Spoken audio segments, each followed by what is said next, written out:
আসসালামু আলাইকুম ওরহমতুল্লাহি ওবারাকাতু।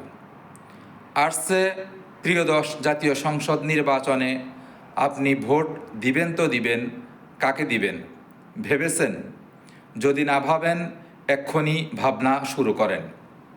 মনে রাখবেন, এই নির্বাচনে আপনি যাকে ভোট দিবেন তিনি আপনার একটি ভোটে এমপি বা মন্ত্রী নির্বাচিত হবে। আপনার একটি ভোটের কারণেই সে ড্র হয়ে যেতে পারে, নির্বাচিত না হতে পারে। তাই আপনার একটি ভোটের অনেক মূল্য। অবশ্যই আপনি ভেবেচিন্তে একজন যোগ্য প্রার্থীকে আপনার মূল্যবান ভোট দিবেন।